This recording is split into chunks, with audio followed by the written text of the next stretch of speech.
Welcome to Workforces. I'm Julian Alcid. And I'm Caitlin Lemoyne, and we speak with the innovators who shape the future of work and learning. Together, we unpack the complex elements of workforce and career preparation and offer practical solutions that can be scaled and sustained. Workforces is supported by Lumina Foundation. Lumina is an independent private foundation in Indianapolis that is committed to making opportunities for learning beyond high school available to all. Let's dive in. Welcome back to the third and final installment in our special mini-series with the National Association of Colleges and Employers, or NACE. In our first episode, we spoke with NACE President and CEO Sean Vanderzeel, who provided a high-level overview of the college career services and recruiting landscape. And then we dove deeper into the data in our second episode with Mary Gatta, who leads NACE's research efforts. Now in this third episode, we'll explore how colleges and employers are optimizing academic programs, career services, and recruitment practices for our evolving economy. We're excited to be joined by Niesha Taylor, NACE's Director of Career Readiness. With a background as a former Dean for Academic Innovation and Career Success at the City University of New York's Gutman Community College, and a Senior Director for Career Pathways at the New York Jobs CEO Council, Niesha draws on her range of experiences bridging higher education and industry in her role at NACE. In an exciting new twist for workforces, Niesha will join us today along with a college and business leader who work actively with NACE to implement innovative models. Jessica Perez, Director of the Center for Career and Professional Development at LaGuardia Community College, and Bryan, Director of Global University Relations at Abbott. To give a bit more background, Jessica oversees the SOAR Experiential Learning Program, the Almezi Foundation Career Fellows Program, CUNY Career Launch, Spring Forward, and several other internship programs at LaGuardia.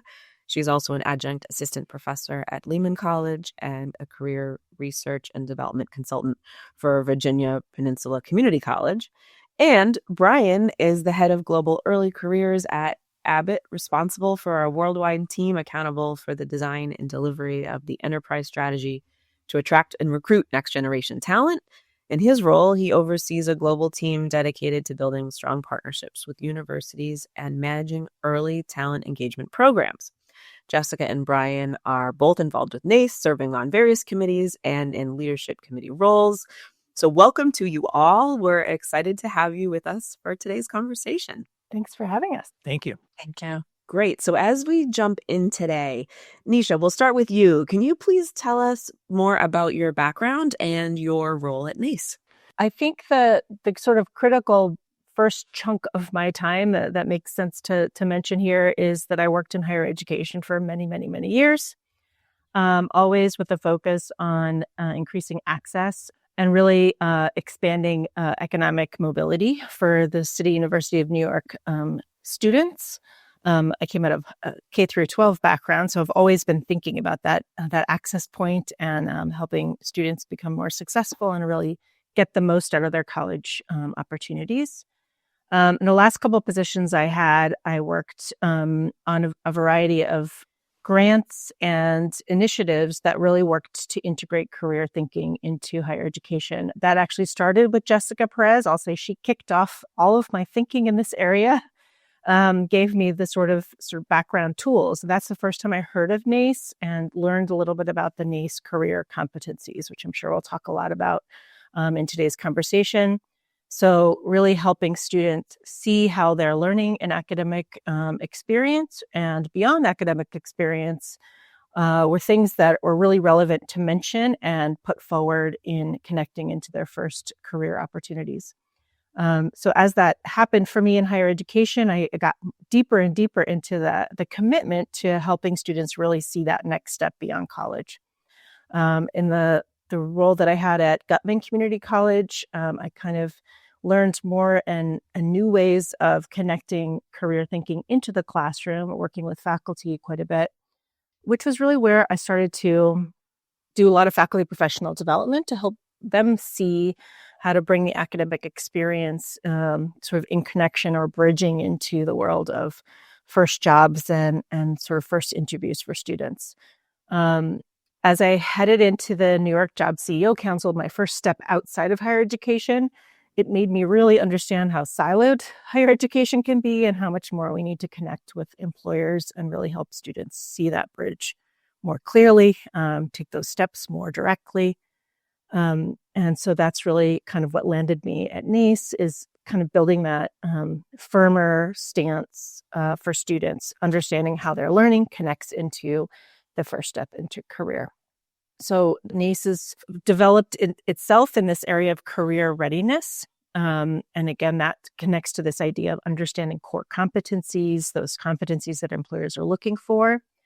I'd worked with those so much over the last stretch of years and had started to work with NACE in building an assessment tool for those career competencies. And that kind of walked me towards the experience of starting as, working with NACE full-time.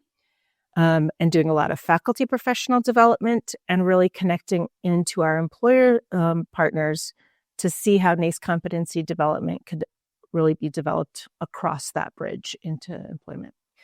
I think that's kind of the sort of core story there.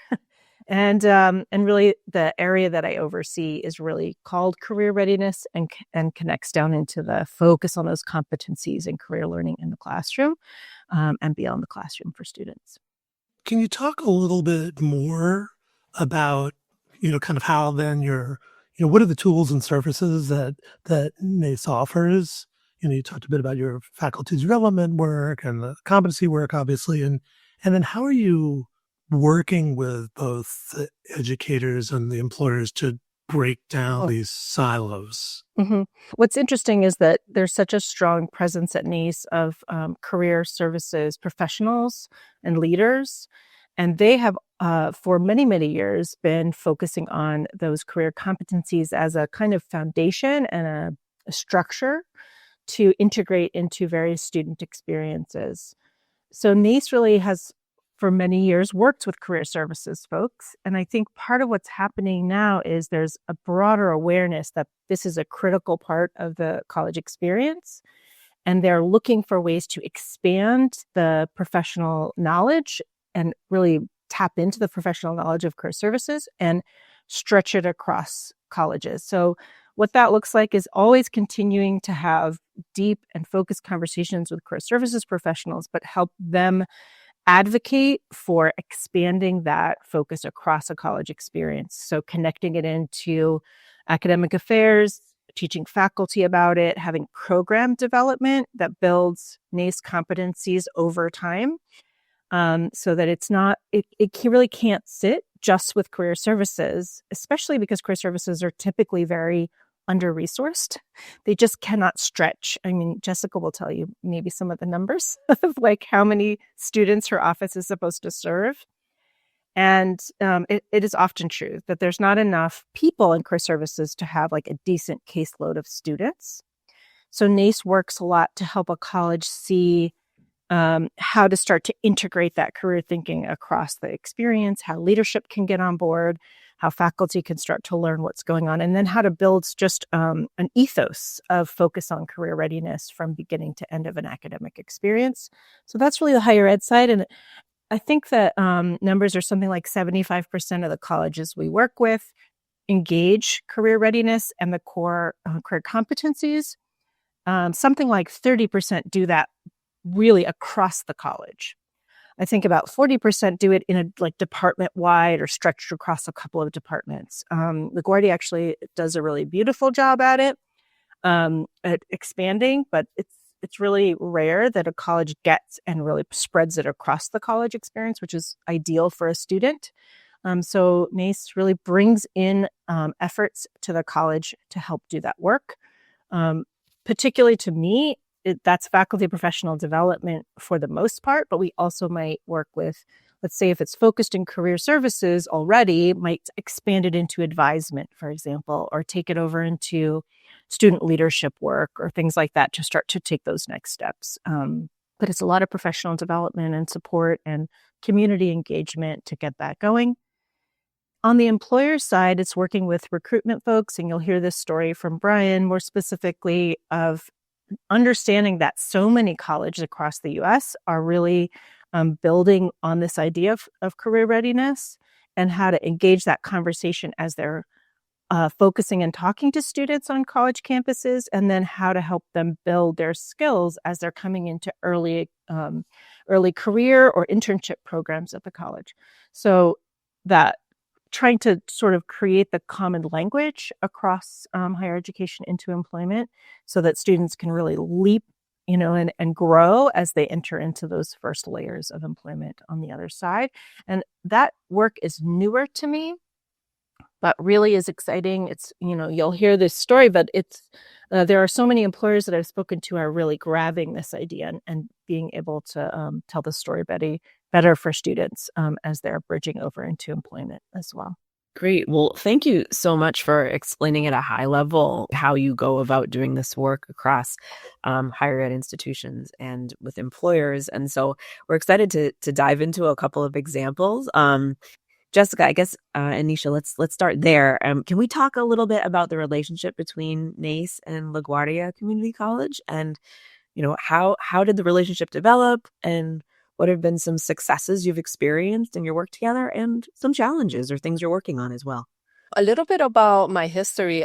When I started in higher education back in 2009, I think I'm aging myself now, but that's when I first was introduced to NACE, being the Assistant Director of Career Services at Bronx Community College, which is also part of the City University of New York. And my involvement started very simple, is resources, right? Access to professional development, really being up to date with industry trends. That was really the goal of being involved with NACE. And then let's fast forward to my role at LaGuardia Community College. When I first started at the college, about maybe a few semesters in, we started this new initiative of co-curricular transcripts and how could we document the student experience outside of the classroom, but with that twist of career readiness. So what we started, and that was when my work started with Niesha, was that we developed digital badges at the college in different areas. But I'll speak specifically on what we did in career services. We have the Career Readiness digital badging program, which still exists to this day. We started very small with just federal work study students, providing professional development to those students so they have a real experience versus right now just being in a front desk, answering phones. And then what we did was we aligned the job descriptions of the students for each department to the competencies. And I also aligned them with the competencies of the college. So again, we're speaking one language when it comes to competencies, right? Because the word competencies could be very foreign to our students. And from there, it has evolved to our current SOAR experiential learning program, which is funded through the LaGuardia Foundation.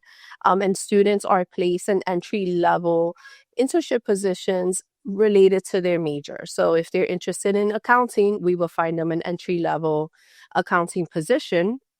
And they will do a 12-week internship, and they get paid a $2,000 stipend, and they get awarded a digital badge.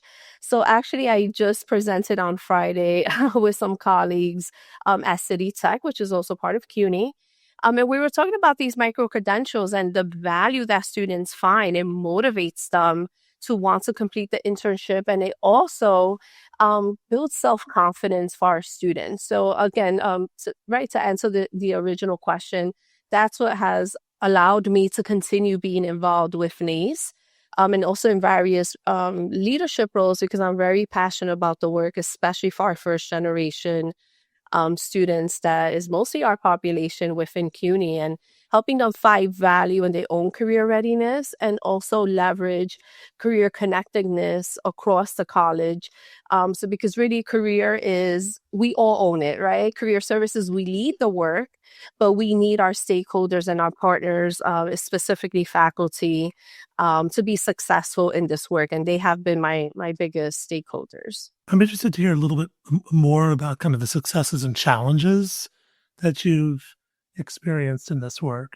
Sure. So successes, I just mentioned them, right? We have we have a really successful internship program. We've provided at least 700 students with paid internships that have earned digital badges, which have led for them to either find a second internship or get hired at a second internship on their own because of the career readiness competencies, or the student has been hired by the employer or even found independently, right, with our resources, another job, which, right, a couple of years ago, that was unheard of for a community college student that they're completing at least 2 internships before graduation. That's a major success. But again, that's all thanks to, right, the framework that NACE has developed that we've been able to tweak and make our own at LaGuardia. Challenges, of course, is getting buy-in from across the board, right? Especially when it came to the digital badges.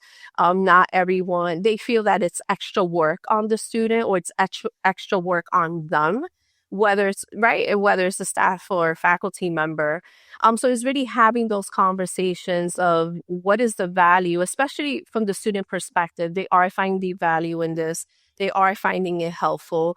And it's helping them align what they're learning in the classroom in their minds, right, to what they're doing outside of the classroom. Because when they're meeting with an employer, and Bryan, you could probably speak to this, right? They don't know how to articulate what they're learning in the classroom as experience. They say, I have 0 experience. No, let's talk about the different projects you've done, research projects, service learning activities. They're like, oh, wow, I actually have a lot of experience in this area. But again, it's our job as career services professionals or higher education educators, right, in general, to educate, coach, and help students articulate these skills that they actually have. So I would say that it's a strength, but also a challenge, getting students to really be able to understand that they are proficient in these skills. It's just a matter of sorry, I'm going to go into a little rant, but a student of mine, and actually in one of the courses I teach, didn't feel confident that they actually had skills to put on their LinkedIn. But it took coaching and saying, hey, what have you done in the classroom? In this class, oh, you've done 2 presentations. What does that mean?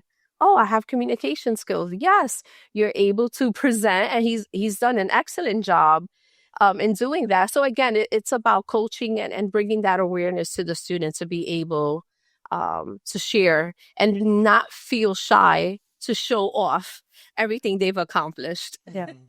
If I could jump in here too. So I really learned about the challenges when I was first working with Jessica. We were working on a project that brought advisors together with faculty. We were doing like an advisement team.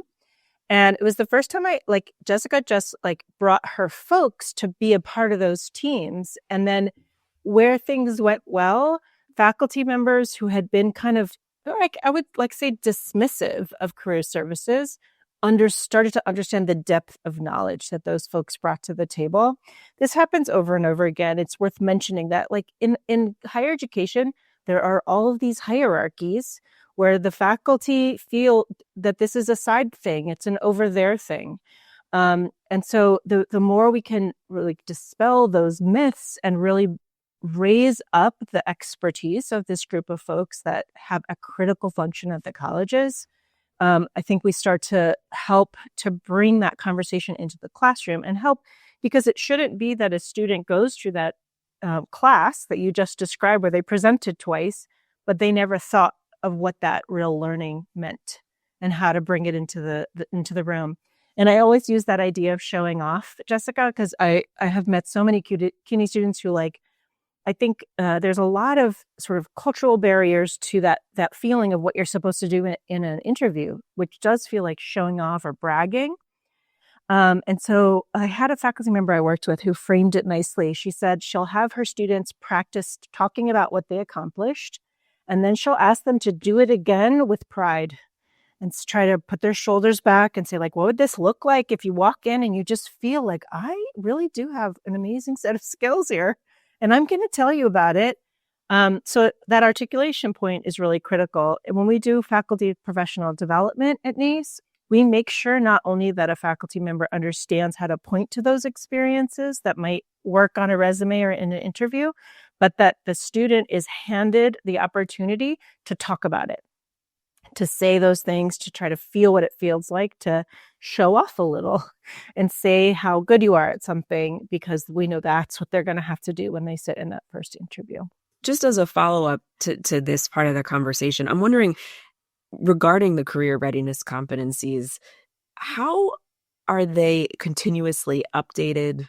I mean, maybe, I guess you could say, how were they developed, but also just how are they updated and kept current? And I think, as you're talking about your work with Jessica, with students and work with faculty members, how do you ensure kind of there's this process of continued refinement? Yeah, I mean, NACE really, again, this was all developed sort of before I walked in the door, but I've really learned a lot, like how seriously they take every step of the research that brings them to the competencies. So the initial set was, it's always through our members. So we have members who are employers and members who are in higher education, in career services, but in all different areas of higher education, talking about what really works, what really matters, and what is going to make that difference. So you'll hear a lot about now a skills-based hiring, right? We have fewer and fewer folks being hired because they have like the highest GPA. And these skills tend to be things that are looked for in a variety of ways by employers, like through an interview process, an assessment of some sort, et cetera. And so we're updating them based on feedback. In the second, so they were developed in 2015, and then there was an update in 2020, where they went through and kind of looked through them and adjusted. And that all takes a good long time. You can sort of refer back to Mary Gata and all the research, because we've tried to think about even adjusting them a bit. And it just, every step, if we're going to take that step, it's going to take time because it's such a serious process. I will say that, if you look deeper at at each competency, we have a definition and sample behaviors. And those sample behaviors were also confirmed through a really broad research project where we had a technical sort of partner who was able to push these skills out and really confirm that these are the skills that made sense to connect up. So, for example, for critical thinking, which can be a blanket term, can mean a million things, we had to kind of get specific about data analysis and decision making, and what does that really look like in terms of expectation in the workplace, and then validate those behaviors. And so, any adjustment or shift will again take that much time and effort. And so I think, obviously we saw a shift at about 5 years. And so there will be a process again, okay, when do we need to take a refreshed look at this? And that's when we all engage a task force at NACE, the research team, and a variety of processes for looking at those sub-behaviors and things like that.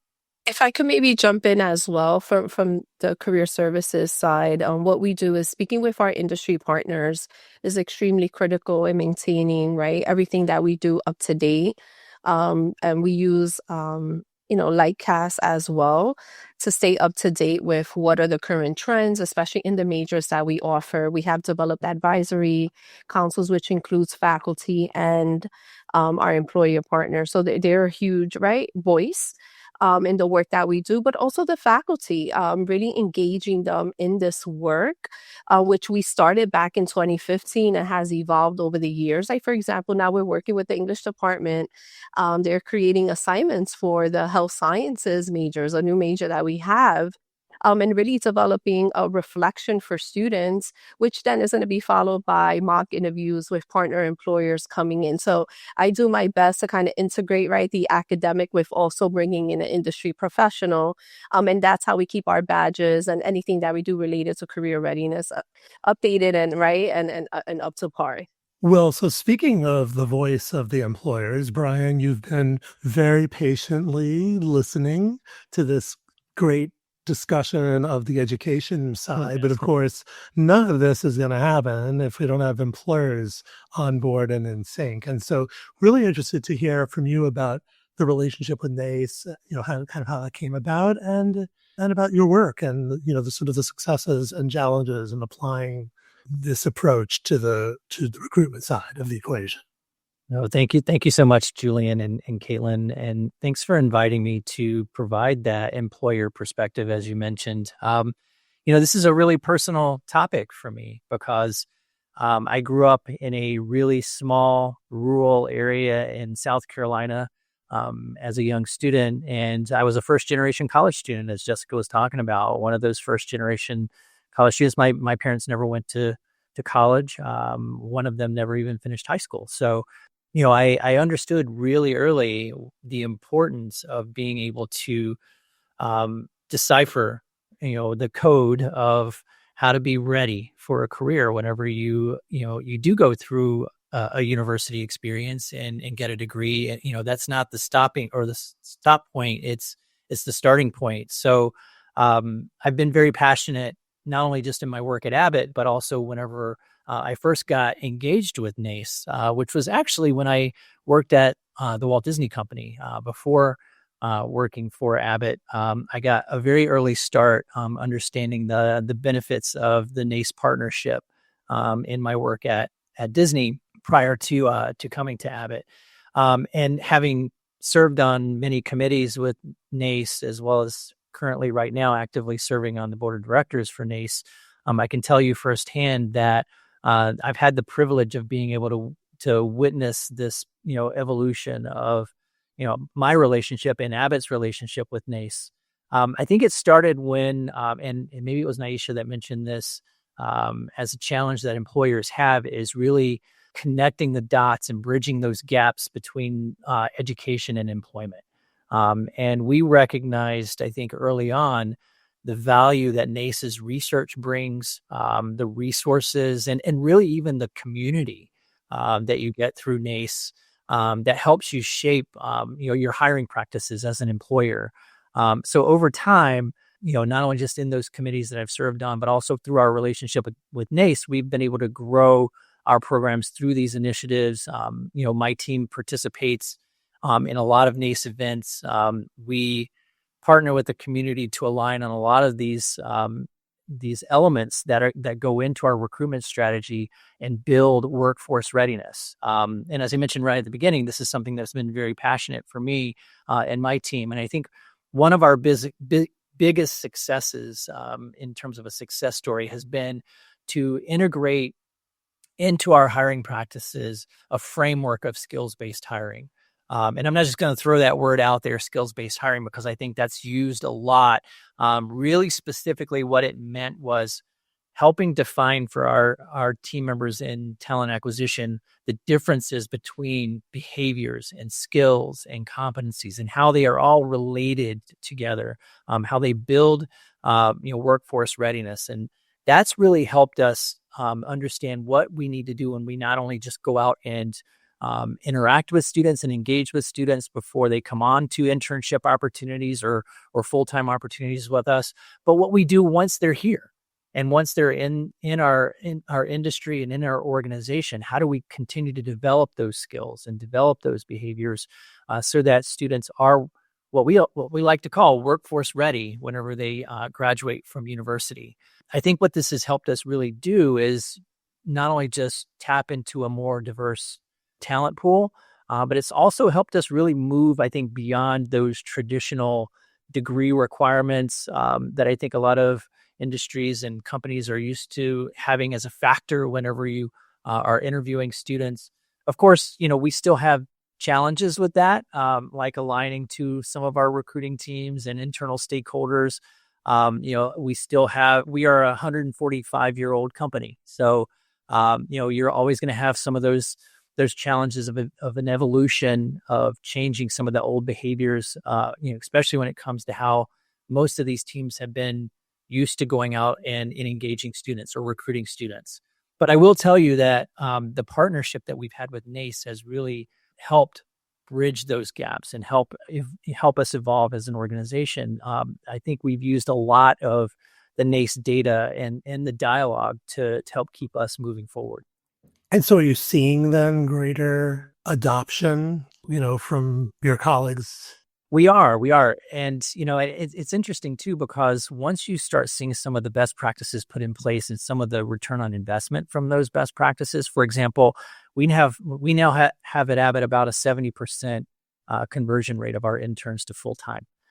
So that's a key metric for us, right? Our programs exist at a intern and co-op program standpoint to convert talent to full-time. We want students to work for Abbott. Our CEO is very passionate about this. He has mentioned several times that Abbott is not a training ground for other companies. We are a starting point for people that want to get their career started here. So how do we do that? We do that by really making sure that our recruitment strategy and our techniques and our development opportunities that we provide are tapped into those workforce readiness competencies that NACE has put out there. So we have built a lot of our internship programming and co-op programming around those 8 competencies.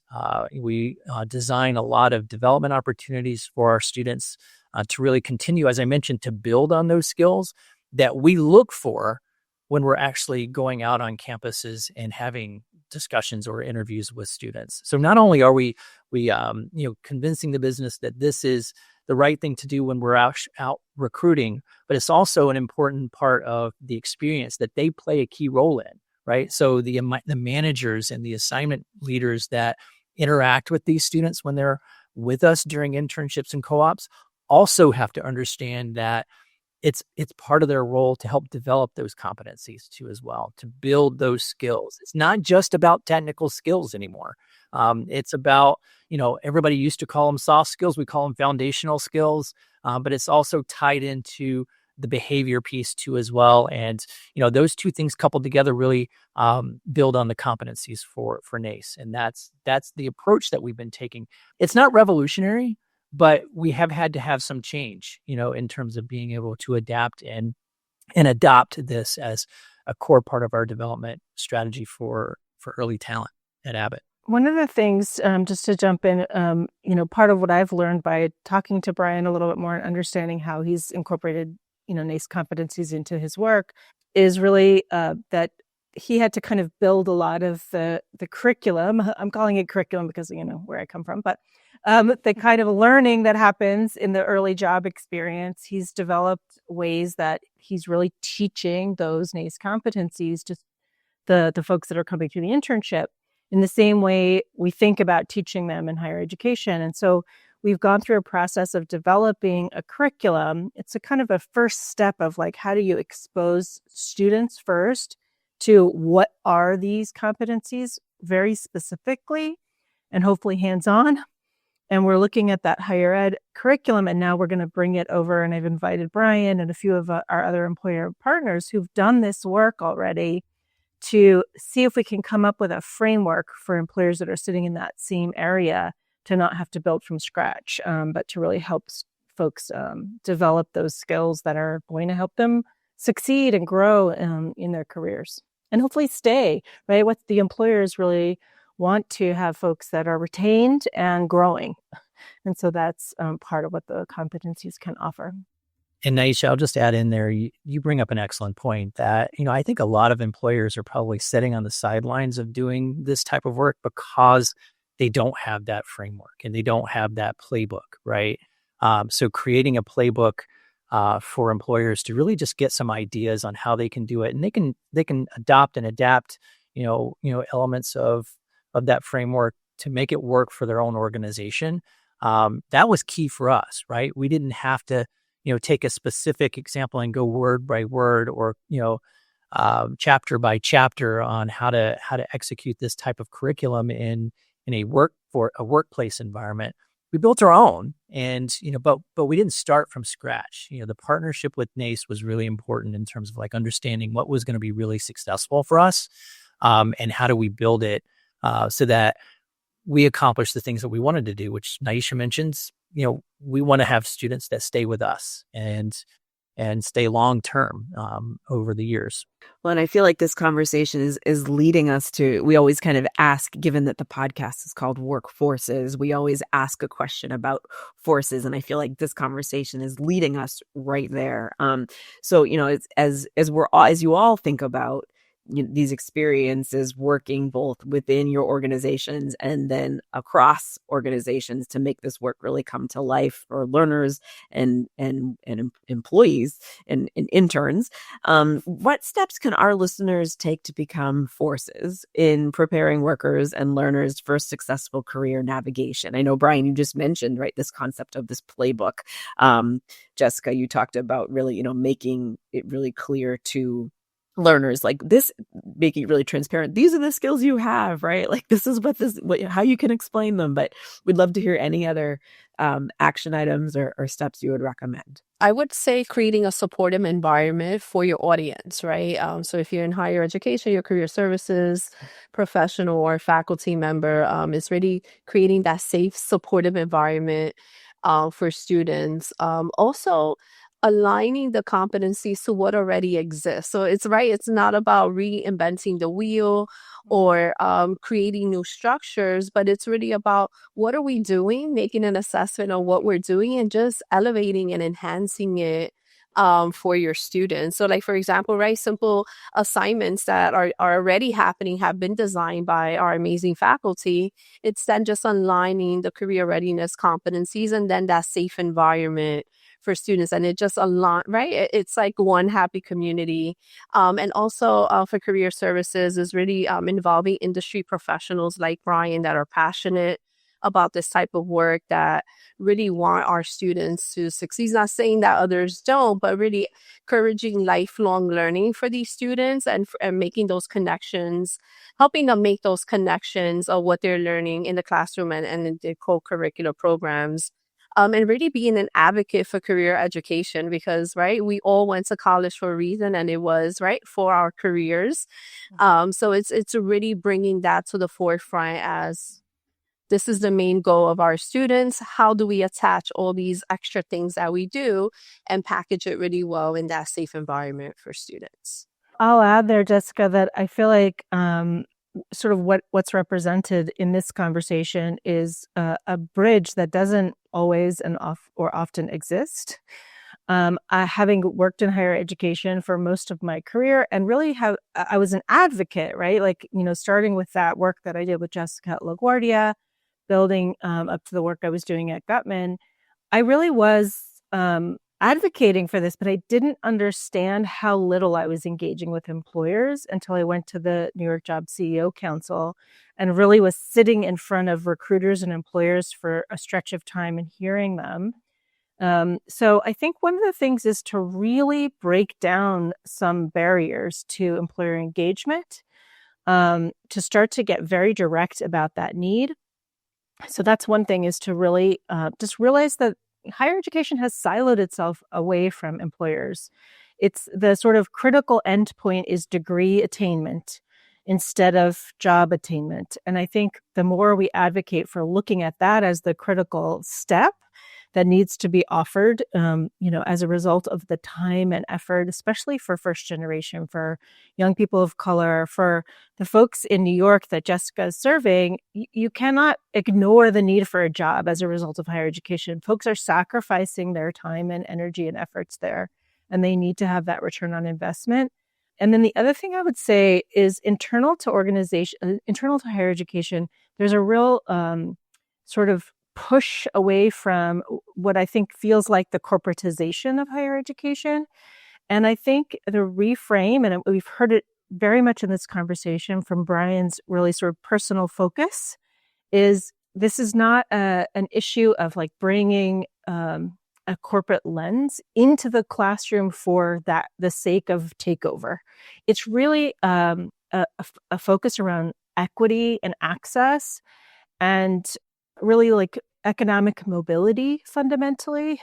And if you see it from that direction, I think you can start to loosen and open really the broader academic experience to making stronger and more real connections to our employer partners, folks that really need to offer the jobs to those folks that we're teaching. So I think it's a reframe that's really necessary.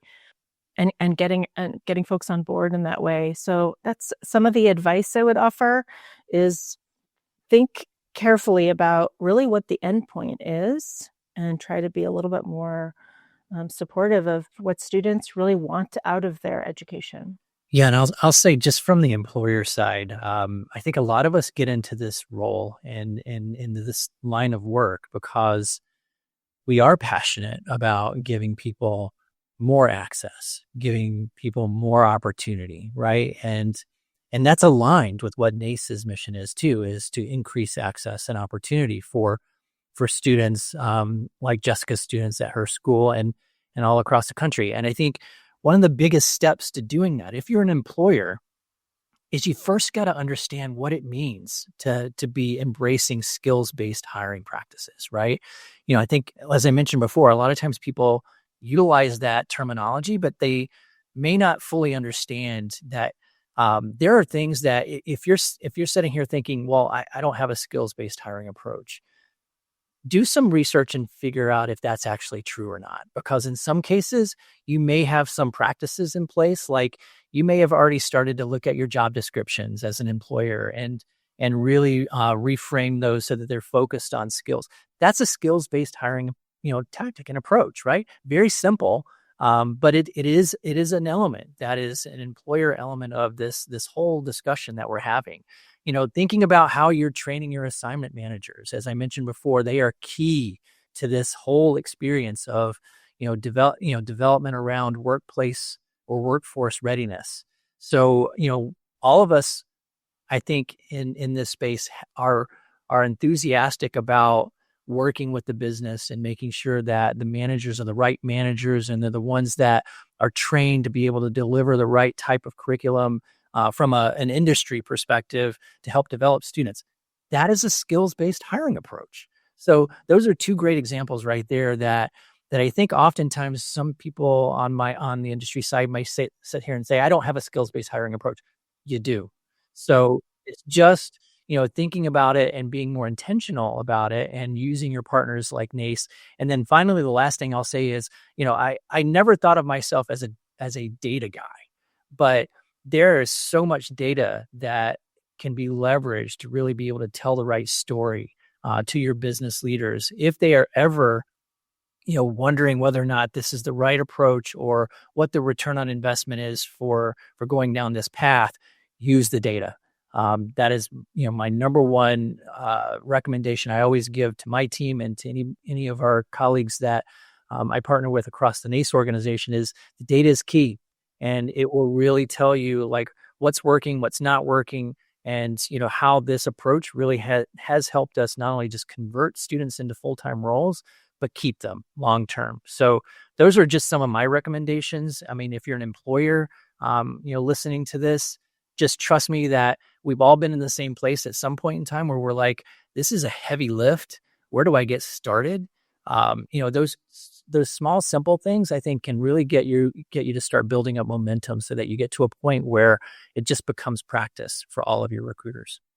I think understanding that we're talking about an ecosystem here, right? Like you're getting all the way to that place of building talent and helping folks, become economically mobile, like once they reach into the employer side, but it's really an ecosystem coming from higher education and the variety of ways that you can get a degree or a certificate and start to build out. And it's a whole ecosystem you need to pay attention to across all of those lines. And it takes a lot of flexibility. And so I know, having worked, with Jessica a lot and having gotten to know Bryan's work, these are flexible thinkers. There's a lot of innovation involved in trying to navigate systems that are really stuck and opening new roads here. One of the ways, and Jessica mentioned this, is to be flexible in the land of higher education with the things that are already in place that sort of are forced by our creditors or measured. There's usually a set of outcomes that are required for your college to stay accredited. Those outcomes are almost always at least like 80% aligned with these NACE competencies. And so finding those connection points is really critical. We have been working with the AAC&U, the American Association of Colleges and Universities, and their leadership is very open and committed to seeing these alignments. I think in the next year, you'll see a sort of more official statement that shows the commitment to the competencies and the outcomes that are listed by AAC&U. These things have a crosswalk, and there's no reason for us to see them as separate things, and that we need to really take those steps to be flexibly connecting, sort of those sides of the house in higher education. And then I think that same kind of flexibility is what you need to see across the bridge. Look at your intermediaries. There's usually a ton of folks that are helping to bridge between higher education and employment. How are they making those links and connections, and start to think flexibly about taking the kind of steps that Bryan has been able to take to really kind of pull and open up the doors from higher education into employment. Yeah, what's so interesting to me listening to you all is how so much of this is there to be had. And I think, on the education side, this idea of, industry being kind of anathema to what we do, it's like, no. And especially the more we see AI creep in, the more they need those academic skills. I mean, the employer side, it's like, yes, we do skills, we look at skills, and so, but sort of teasing that out. And so much is about this framework that NACE and you all are bringing to your work that, to me, seems the key. It's the framework, it's the processes, it's drawing on the data, and then the relationships within and among, your various partners. So as we wind down, how can listeners learn more and continue to follow this work? A very simple way is to go to naceweb.org, to go to our website to get linked to some of the core information. There's tons of resources. We have not only publications that are really from our research team, deep research reports, but just tools and resources. If you go to the Career Readiness section, you'll see how to really navigate these competencies, and lots of examples of articles of folks that are, model practices in implementing the competencies in the way that's been described in our conversation. So that's one way, is to connect there. And keep your eye out for NACE events, ways that you can come into conversation and hear folks who are doing this work, learn from those specific examples in our webinars, in our annual conference, and, our offerings in terms of, really learning space that NACE offers. Yeah, I'll just echo that plug for, just become a NACE member, because, a lot of the key learnings that I've gotten over the past 15 years have been from attending, the annual conference or some of the events that NACE puts on, even virtually. Just so many ways to just get plugged in and connected. And it's not that difficult to become a member, for sure. So, if you're an employer out there that, has 2 recruiters, you don't have to have a team of 200 to become a NACE member. It's open to everybody. And I think that community, as I mentioned before, is so important, to be able to bounce off ideas and be able to have the collaboration and the just the conversation around these types of topics. Great. Well, thank you so much for taking the time. This has been a wonderful, enlightening conversation, and we look forward to pushing it out there. Thanks so much for having us. Thank you. Thank you. Thank you. That's all we have for you today. Thank you for listening to Workforces. We hope that you take away nuggets that you can use in your own work. Thank you to our sponsor, Lumina Foundation. We are also grateful to our wonderful producer, Dustin Ramsdell. You can listen to future episodes at workforces.info or on Apple, Amazon, and Spotify. Please subscribe, like, and share the podcast with your colleagues and friends.